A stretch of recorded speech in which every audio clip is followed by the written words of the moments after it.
respeito de vasos comunicantes, se você olha, aqui nós temos um exemplo de vaso comunicante, porque aqui todos esses tubos estão interconectados.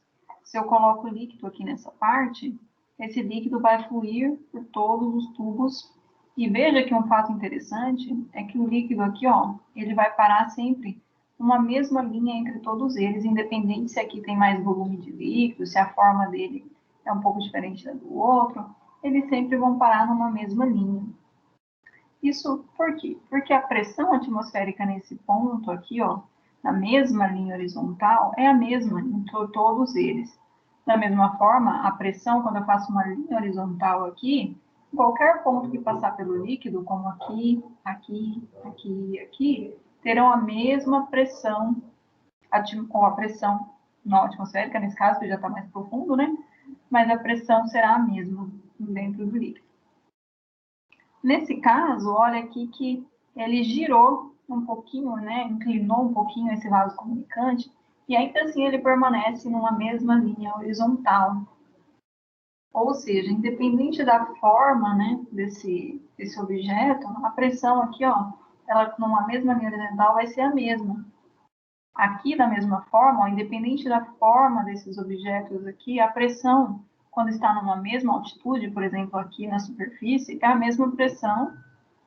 E aqui, se eu coloco um pouquinho mais para o meio do líquido, se eu fizer uma linha horizontal, a pressão aqui vai ser a mesma também, em todos eles, se eu faço um corte na mesma linha horizontal.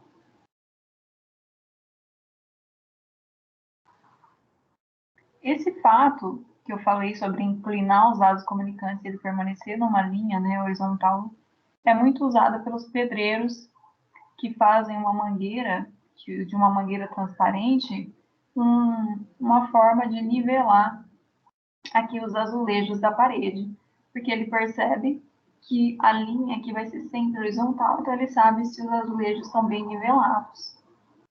Um reservatório de água numa cidade, por exemplo, está sempre aqui, ó, numa altitude maior, porque ele vai conseguir mandar água para todas as residências sem necessidade de uma bomba.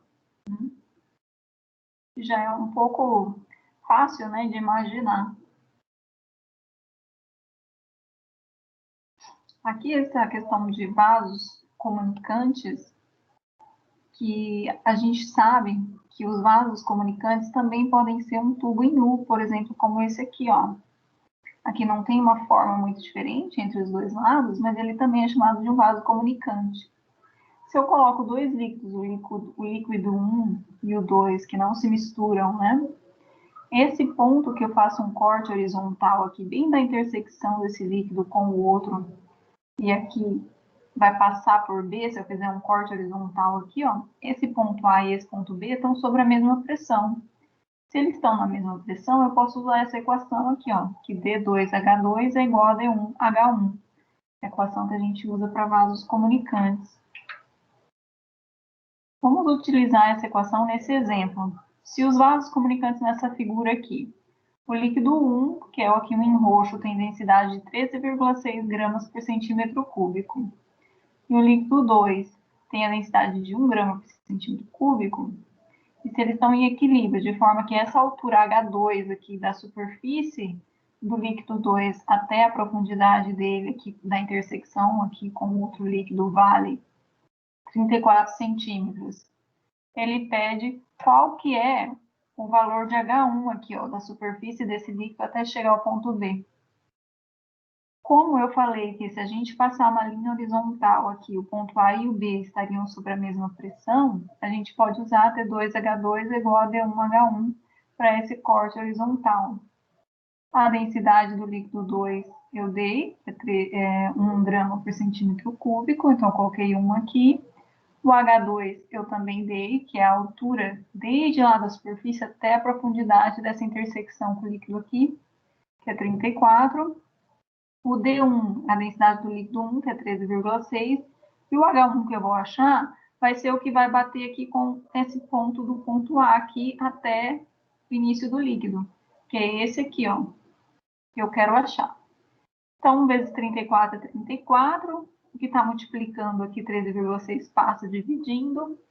34 dividido por 13,6 é igual a H1, logo, H1 é igual a 34 dividido por 13,6. Isso aqui, só invertir, né, os lados. 34 dividido por 13,6 dá 2,5 centímetro, que é o valor de H1. Por que eu não precisei transformar nada aqui? Porque estava tudo ó, em centímetros e em gramas. Como estava tudo em grama e em centímetro, a minha resposta de H só pode ser dada em centímetro.